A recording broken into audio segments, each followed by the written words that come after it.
Donc les quatre opérateurs essentiels, on a essayé de faire quelques démonstrations. J'ai essayé aussi de vous donner quelques astuces pour se rappeler de quelques éléments d'analyse vectorielle. C'est toujours intéressant donc d'avoir quelques éléments de démonstration parce que dans une épreuve de physique, on peut se retrouver parfois avec on va dire des oublis. Et il faut toujours avoir un moyen, soit un mnémotechnique ou bien un moyen, on va dire, de démonstration rapide. Pour la dernière séance, eh bien, qu'est-ce qu'on a fait? Eh bien, on a essayé de faire quelques compléments sur l'analyse vectorielle. On a essayé voilà, de définir qu'est-ce que c'est que le théorème de Stokes, le théorème de la divergence, très utilisable, et leur sens aussi physique et mathématique. Aussi, on a vu donc les lignes et les surfaces équipotentielles et leurs équations. Ça, c'est très important à connaître et à savoir aussi démontrer et retrouver rapidement. Et puis, on a essayé de retrouver aussi la propriété fondamentale pour une équipotentielle, ou bien ce qu'on appelle aussi une ligne équipotentielle. Pour aussi, donc on a vu un exemple de calcul de l'opérateur gradient. Donc on a utilisé par la suite un exemple qui était très pratique pour faire le lien avec voilà le champ électrostatique et aussi le potentiel. Donc c'est un exemple ça qu'il faut aussi savoir faire le cours.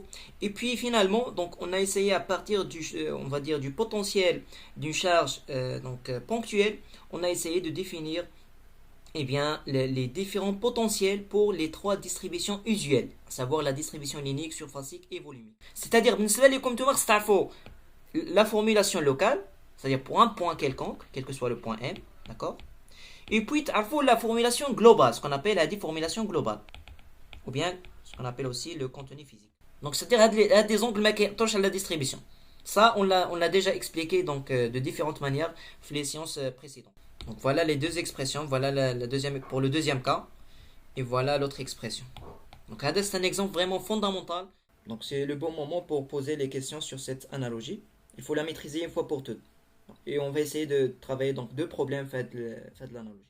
Et puis, le المرة اللي فاتت بدينا هاد l'exercice هذا aussi c'est un problème très classique اللي خص الواحد يكون فاهم le détail. Donc هنا l'importance اللي كنعطي لهاد les exercices ولا لهاد les problèmes, eh bien c'est une importance technique méthodique. Donc le problème ou l'exercice c'est pas un objectif en soi, mais c'est un objectif en termes de méthode, c'est-à-dire كنحاولوا اننا ناخذوا une méthode générale اللي كنقدروا يعني نخدموا un seul exercice mais بحال الا خدمنا 10 exercices اللي هما équivalents.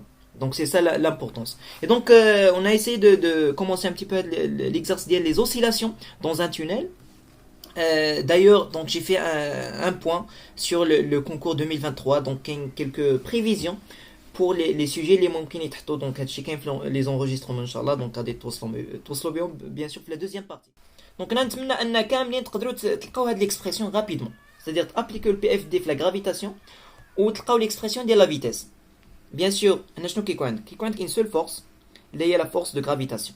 Bien sûr, la force de gravitation, كنعرفوا l'expression ديالها c'est moins g, donc le produit des deux masses, elle est le rayon. Bien sûr, le rayon, attention, c'est RT, c'est-à-dire le rayon de la Terre plus la hauteur. La hauteur d'elle, satellite, le tout au carré, suivant bien sûr ER. Donc voilà ce qu'on peut démontrer, c'est que eh bien, l'accélération, elle est perpendiculaire à la vitesse.